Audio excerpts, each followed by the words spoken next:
ஆண்டவராகிய இயேசு கிறிஸ்துவின் நாமத்தில் உங்களுக்கு வாழ்த்துக்கள். எல்லாரும் எப்படி இருக்கீங்க?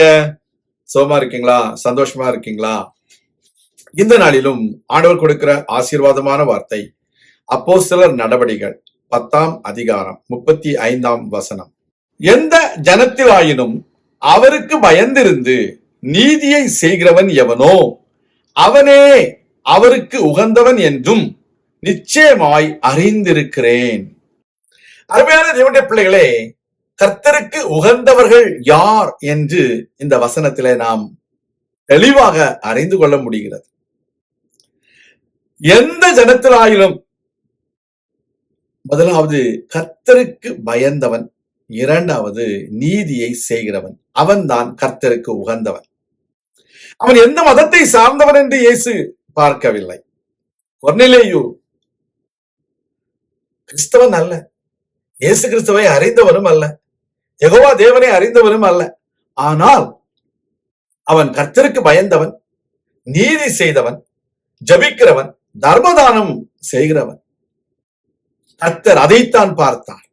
பேதுருவை அனுப்பி அவனை ரட்சித்தார். Our Lord God is looking for people, those who have the fear of the Lord and those who do righteous things in their life. Only those people are acceptable by our God. Cornelius was a man who did not know our Lord Jesus Christ, who was not following the Jehovah God, but he had the fear of God in his mind. He did always righteous things for the people. That is why God chose Cornelius and sent Peter to his house. And God saved the whole family and blessed them with the power of the Holy Spirit. நம்முடைய வாழ்க்கையிலும் நாம் கர்த்தருக்கு பயந்து நீதி செய்கிறவர்களாக காணப்பட வேண்டும். Job was a man who has the fear of the Lord and he was doing always righteous things. That is why God restored everything that he lost, double portion of the blessing. He received everything from the Lord, double portion, because he had the fear of the Lord in his heart. He was doing only righteous things in his life. தேவனுடைய பிள்ளைகள் நீதிமான்களாக இருக்கணும், நீதி செய்கிறவர்களாக இருக்கணும். தாவீதுக்கு சவுலை கொல்லும்படியான வாய்ப்பு கிடைத்தது, ஆனா கொல்லல. அவன் தான் நீதிமான் என்று சவுல் சொல்கிறான்.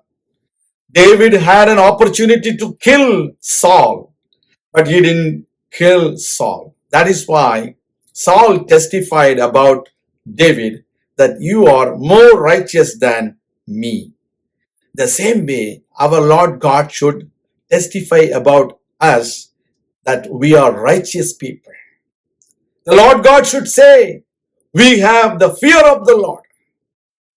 கர்த்தருக்கு பயப்படுகிற பயம் நம்மிடத்தில் இருக்கிறது என்று தேவன் சொல்லணும். தீமையை விட்டு விலகுவதே கர்த்தருக்கு பயப்படுகிற பயம். Abstain yourself from doing wrong things. That is the fear of the Lord. கர்த்தர் உங்களை ஆசீர்வதிப்பார். கர்த்தர் உங்கள் வாழ்க்கையில மேலான நன்மைகளை செய்வார்.